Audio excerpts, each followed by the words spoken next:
तो देखिएगा बेटा, अभी हम NTA TPC JEE mains paper के बारे में डिस्कस कर रहे थे। आज हम 111 अर्थात 111 नंबर के पेपर के बारे में डिस्कस करेंगे। आप वीडियो को लास्ट तक देखें बेटा, क्योंकि मैं हर क्वेश्चन को उसके कॉन्सेप्ट के साथ एक्सप्लेन करूंगा, अर्थात क्वेश्चन का आंसर प्लस उससे रिलेटेड जो भी इंपॉर्टेंट की पॉइंट है वो सब, ताकि आप लोगों का रिवीजन इजीली हो जाए। तो देखिएगा, इस पेपर का जो सबसे फर्स्ट क्वेश्चन है वो है क्वेश्चन नंबर 9, जहाँ पर आपको डबल बॉन्ड के साथ OH और Br2 प्लस CCl4 गिवन है। प्रोडक्ट P बन रहा है, आपको बताना है प्रोडक्ट P क्या है।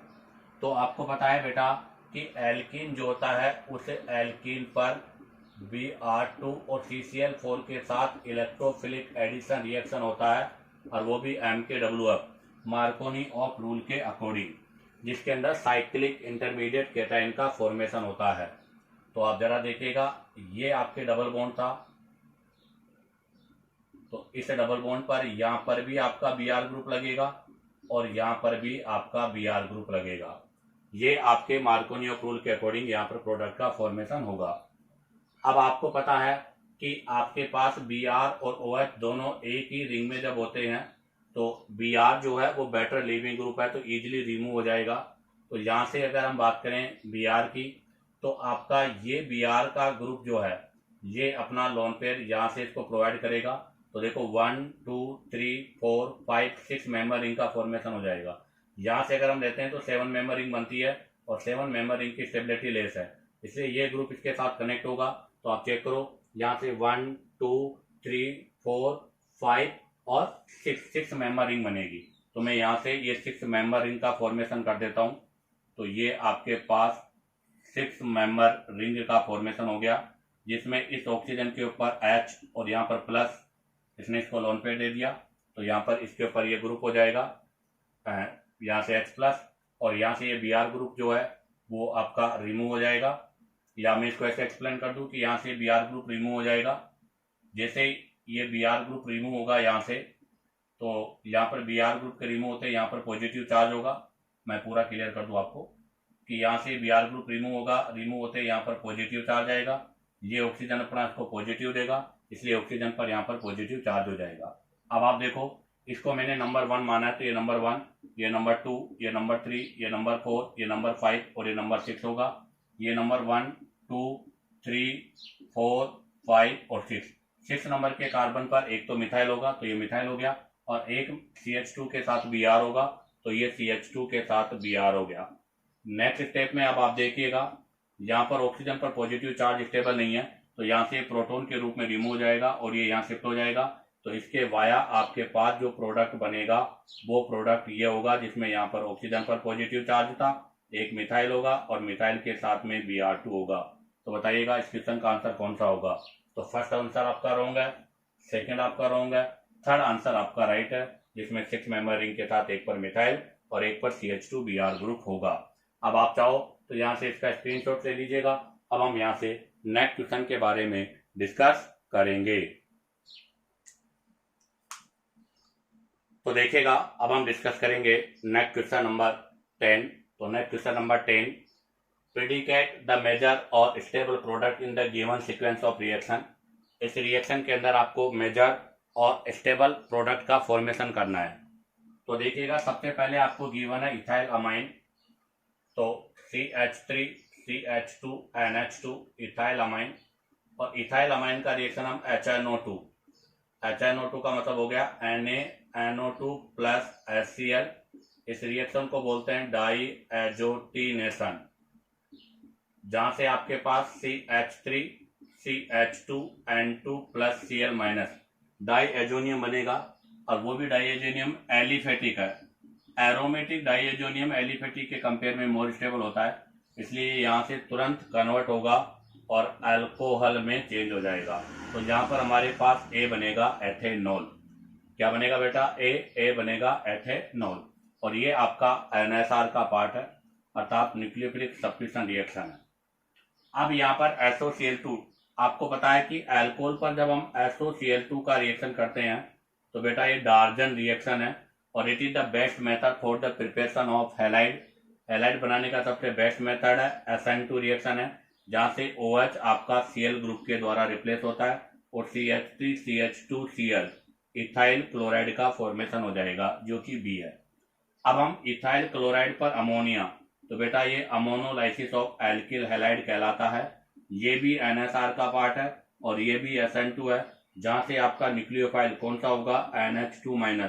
ये NH2 न्यूक्लियोफाइल जो है इस क्लोरीन को रिप्लेस कर देगा और यहाँ से हमारे पास CH3 CH2 NH2 ethyl amine का फॉर्मेशन हो जाएगा।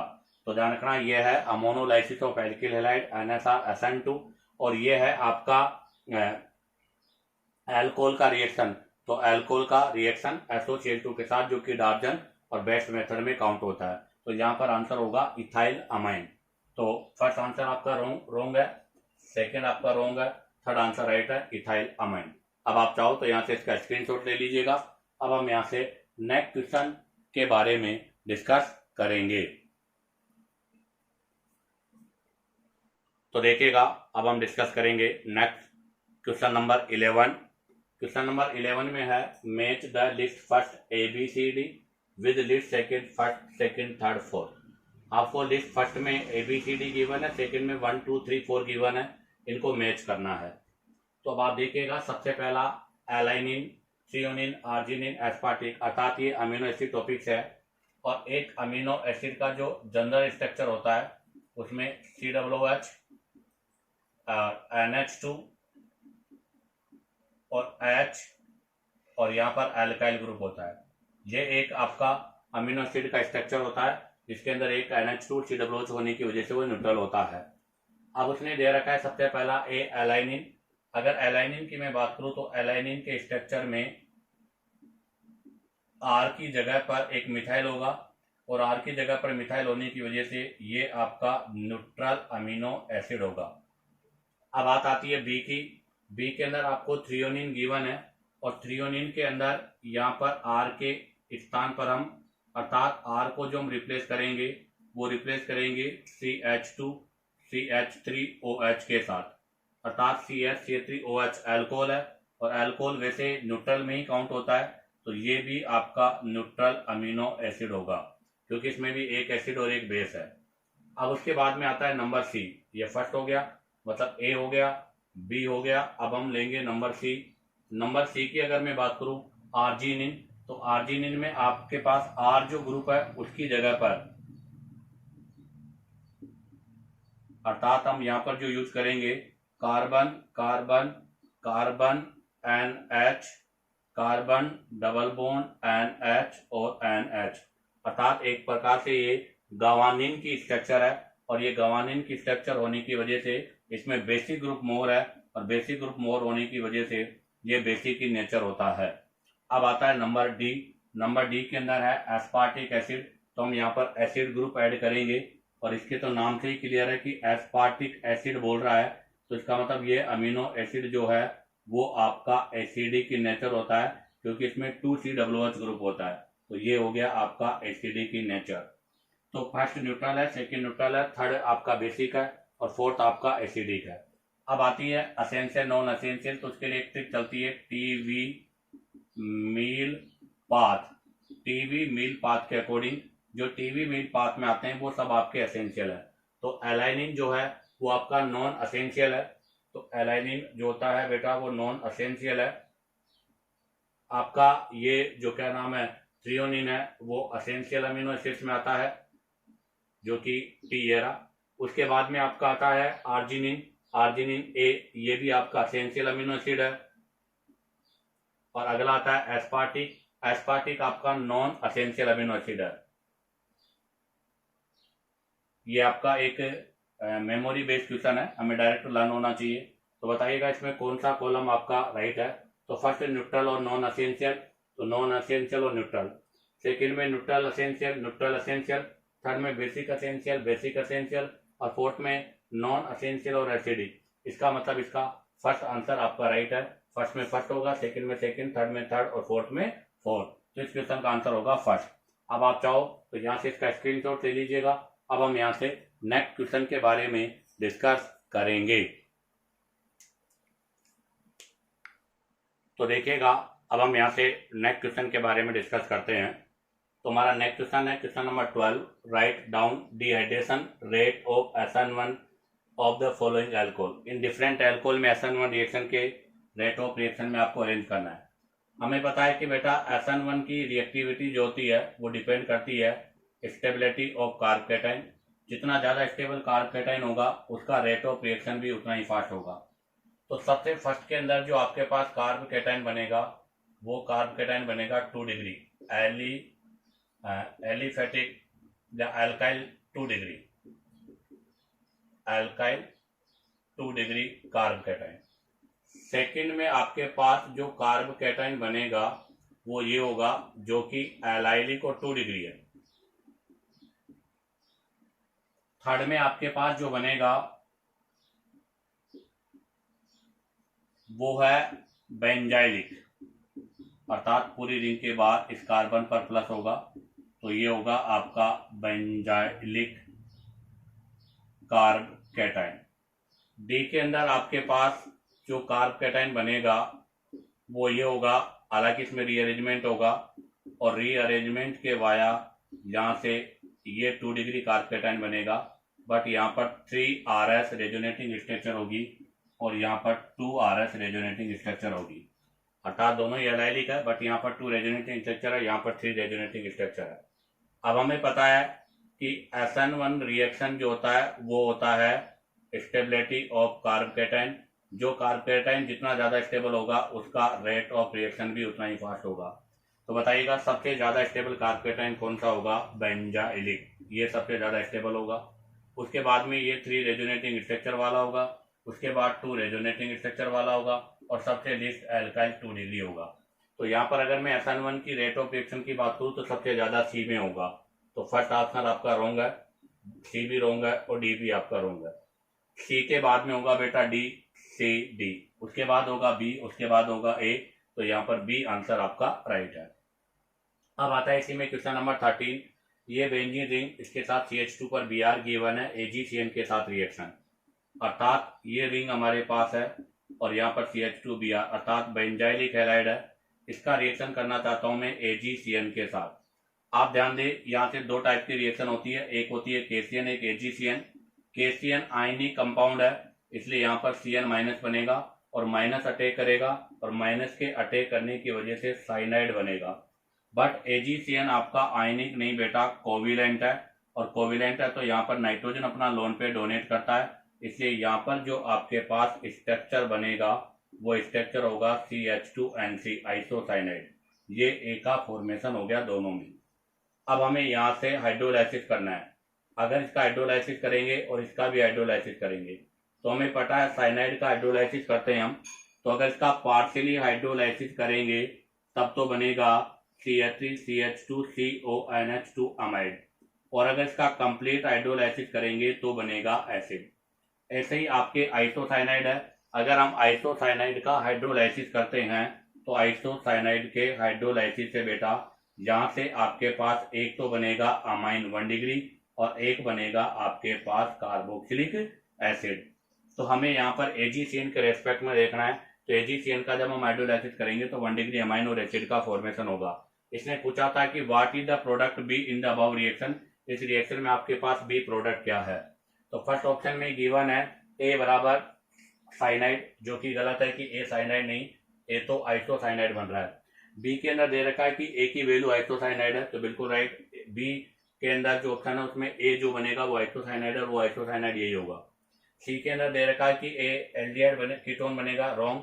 डी बेंजीन रिंग बनेगा, रॉन्ग। तो यहाँ पर आपके पास ए जो बनेगा वो तो होगा ये, और यहाँ पर जो बी है वो बी, अगर मैं बी की बात करता तो बी यहाँ पर होता है PHCH2NH2 1 डिग्री अमाइन, मतलब बेंजाइलिक अमाइन के साथ साथ में फॉर्मिक एसिड। बट यहाँ पर इसने बी ऑप्शन में नहीं दिया, ऑप्शन में केवल ए स्ट्रक्चर दिया, तो ए आपके पास आइसोसाइनाइड होगा। इसलिए क्वेश्चन नंबर 13 का आंसर भी बी होगा और क्वेश्चन नंबर 12 का आंसर भी बी होगा।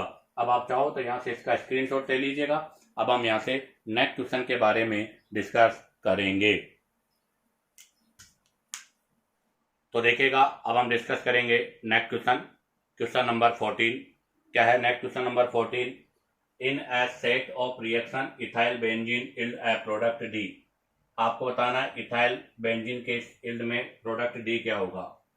तो सबसे पहले आप देखिएगा, आपको दे रखा है इथाइल बेंजीन, और इथाइल बेंजीन का रिएक्शन करना है KMnO4 के साथ इन बेसिक मीडियम।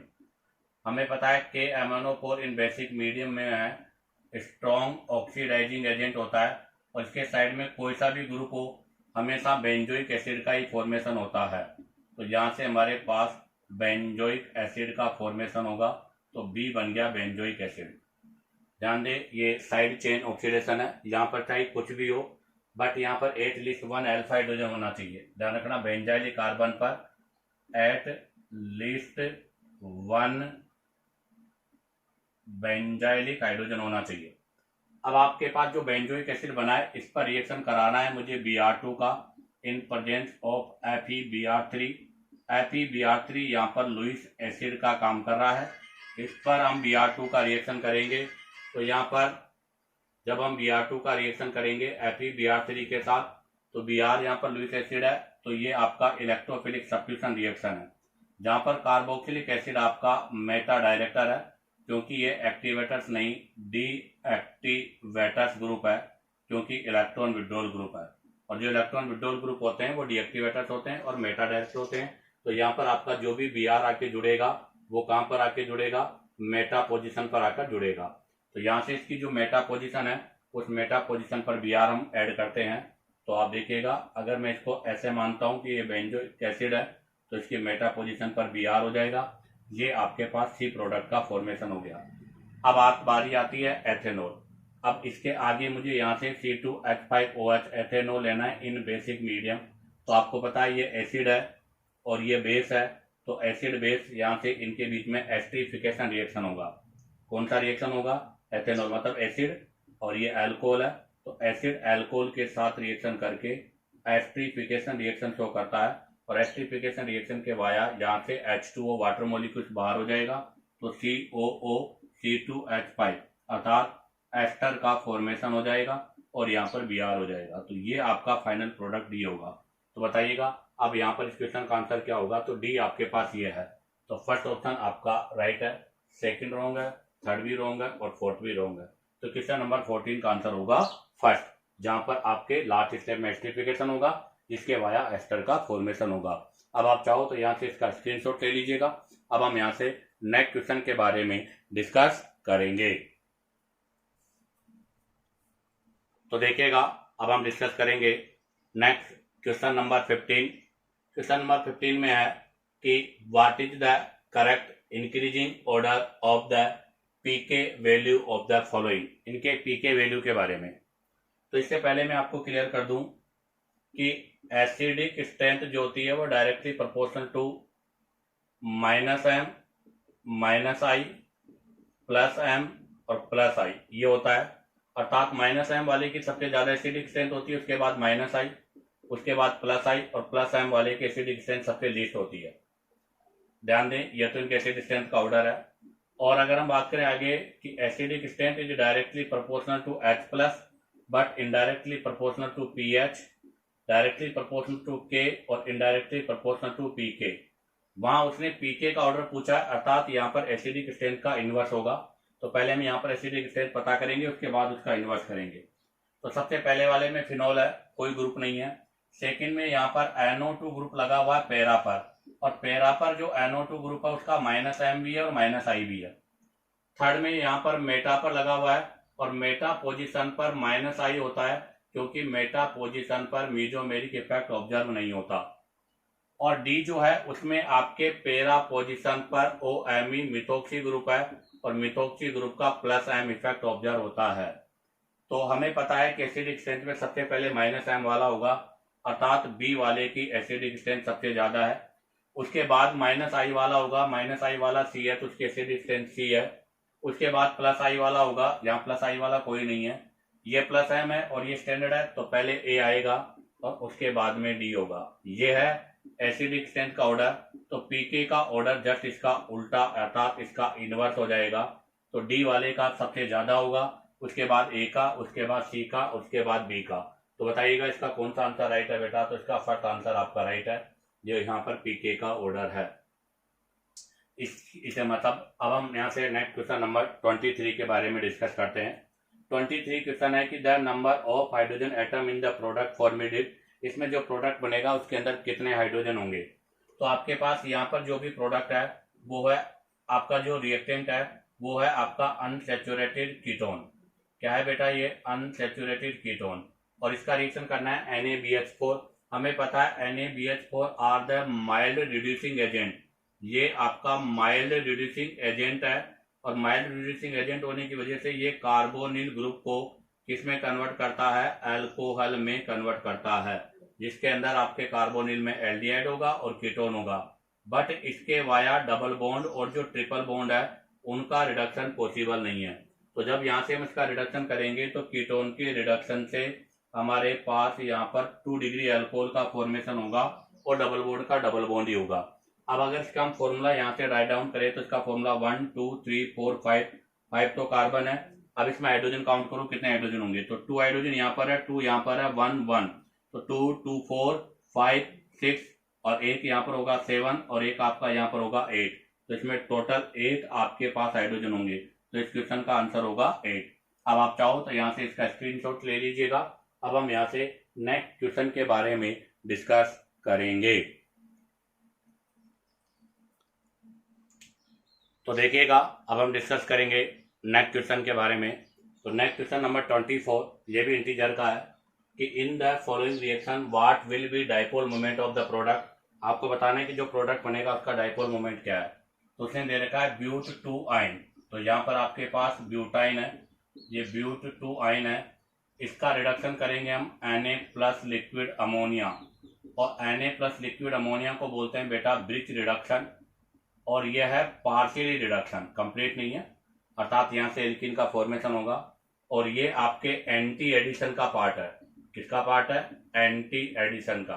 ध्यान रखना, इलेक्ट्रोफिलिक एडिशन रिएक्शन है, उसके अंदर एंटी एडिशन है, अर्थात यहाँ पर जो दोनों हाइड्रोजन ऐड होंगे वो एंटी पोजीशन में होंगे। अगर वो एंटी पोजीशन में होंगे तो यहाँ से जो हमारे पास प्रोडक्ट बनेगा वो ट्रांस होगा, और हमें पता है कि ट्रांस एल्कीन में डाइपोल मोमेंट क्या होता है, 0 होता है। तो इसका डाइपोल मोमेंट 0 होगा, तो इसका आंसर होगा 0। क्यों होगा डाइपोल मोमेंट 0? उसका रीजन, क्योंकि आप देखो यहाँ पर ये डबल बॉन्डेड कार्बन है और ये सिंगल बॉन्डेड कार्बन है। Single bonded carbon sp3, double bonded carbon sp2, तो डायरेक्शन sp2 की ओर होगा, क्योंकि sp2 कार्बन का En मोर है। यहाँ पर भी डबल बॉन्डेड कार्बन है, sp2 है, ये सिंगल बॉन्डेड sp3 है, तो डबल बॉन्डेड sp2 की ओर होगा, क्योंकि sp2 कार्बन का En मोर है, इसलिए यहाँ पर total dipole moment 0। Next question number 25, determine the number of geometrical isomers possible for the following compound. इस कंपाउंड में हमें पॉसिबल ज्योमेट्रिकल आइसोमर्स आपको बताने हैं। तो आप जरा देखिएगा, इसके बोथ एंड सेम है, इसके बोथ एंड सेम है, और आप जरा देखिएगा यहाँ पर 2 डबल बॉन्ड है, और दोनों डबल बॉन्ड की वजह से Gi है, तो 2 की पावर 2 इक्वल टू 4 आइसोमर्स का फॉर्मेशन होना चाहिए। कितने आइसोमर्स का फॉर्मेशन होना चाहिए बेटा? 4, जिसके अंदर पहले पे 6, सेकंड पे 6, पहले पे ट्रांस, सेकंड पे ट्रांस, फर्स्ट पे 6, सेकंड पे ट्रांस, और फर्स्ट पे ट्रांस, सेकंड पे 6। बट इसके बोथ एंड सेम है। अगर इसके बोथ एंड सेम है अर्थात हम ऐसे बोल सकते हैं कि ये सिमेट्रिकल है। ये कौन सा पार्ट है? सिमेट्रिकल है। और अगर ये सिमेट्रिकल है तो ऐसी कंडीशन पर आपका ये वाला फॉर्मूला अप्लाई नहीं होगा, अर्थात इसमें जो लास्ट के जो 2 आपके ज्योमेट्रिकल आइसोमर्स हैं, ये ज्योमेट्रिकल आइसोमर्स आइडेंटिकल होंगे। और अगर ये ज्योमेट्रिकल आइसोमर्स आइडेंटिकल होंगे तो इन्हें हमें केवल एक ही काउंट करेंगे। तो बताइएगा टोटल कितने होंगे? 1 2 और 3। तो यहाँ पर टोटल 3 आइसोमर्स का फॉर्मेशन होगा। इसी के साथ आपका ये बेटा NTA TPC JEE mains paper number 111 complete होता है। उम्मीद करता हूँ कि आपको वीडियो पसंद आया होगा, क्योंकि मैंने हर क्वेश्चन को उसके कॉन्सेप्ट के साथ एक्सप्लेन किया है। अगर आपको वीडियो पसंद आया हो तो आप वीडियो को लाइक, सब्सक्राइब और शेयर करो, ताकि आपके पास न्यू नोटिफिकेशन आता रहे।